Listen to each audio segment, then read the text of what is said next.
he did not have an enemy, lived his life helping others, and he was devoted to his family. So who gunned down Ivory Henry and why? It's now a 2-year-old mystery, and authorities and family members hope you can help bring forward some answers. Eric Weisfeld has this latest cold case. Oh, that's him right there. He was just 28 years old. It's a long time ago. And you'd be hard-pressed to find a negative word about Ivory Henry. He never did anything to anybody. Never wronged nobody, you know. In fact, as his wife Angie will tell you, he'd give you the shirt off his back, would do anything to just help out. He just was a big sweetheart. He was a teddy bear. Yeah. He was a teddy bear. I can't even, there's no other words to describe him other than teddy bear. And just working constantly. And his giving good nature continued at work as well. A night manager at Zaxby's, he volunteered to take a night shift May 9th of 2015 at a store on West Lucas Street in Florence, a restaurant that wasn't even the one he managed. He just wanted to help out. It would be a deadly gesture of goodwill. Angie read on Facebook, of all places, there had been a shooting at that Zaxby's that night and someone had been killed. When Ivory didn't answer his cell phone, Angie and her sister-in-law each jumped into their cars. Me and her broke down a little bit on the phone. Once we started to think that it was him because he wouldn't answer the phone. Racing to see if Ivory, or Man as he was called, had been involved. So my sister-in-law got there first, and then she called my phone and she said, Angie, you need to get here. She said, main car's still back there. He never left. Once Angie arrived, she realized many family members had beaten her there. And that's when she knew she would never see Ivory again. And the investigator said he didn't want us to see him like that. But we just wanted to tell him we're sorry. We're sorry we're late. We're sorry he was in there. We're sorry.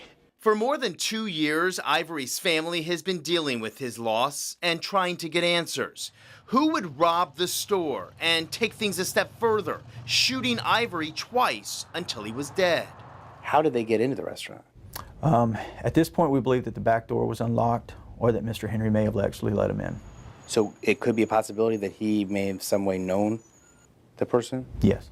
So many questions, it only makes it harder to move on. But I feel like that part of my life now was a dream. And it was the good part. The rest that I'm living is hell.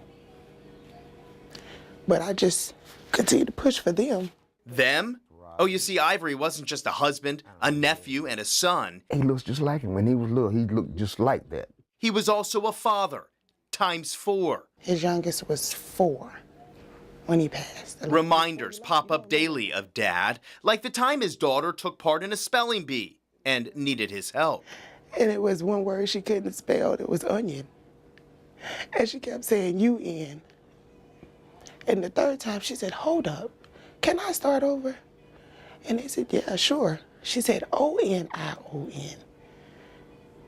And they said, correct, you got that correct. They started looking at her like, how you go from UN to ON?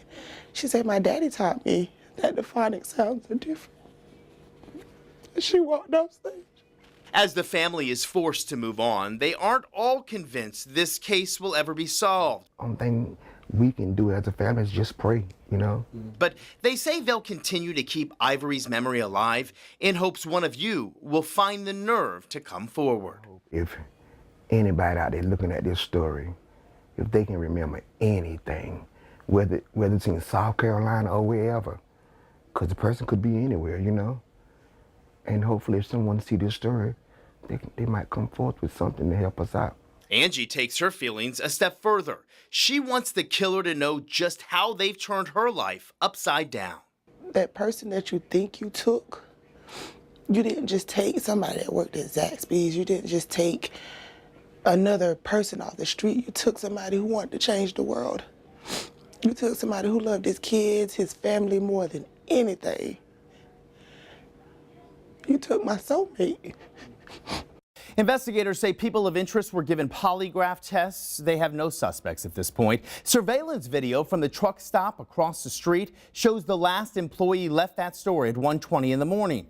It was between then and when the morning manager arrived later that morning that the shooting took place. The video also shows a red truck or SUV that may be the getaway vehicle. The suspect or suspects did get away with an undisclosed amount of cash. If you have any information, you're urged to call the Florence County Sheriff's Office.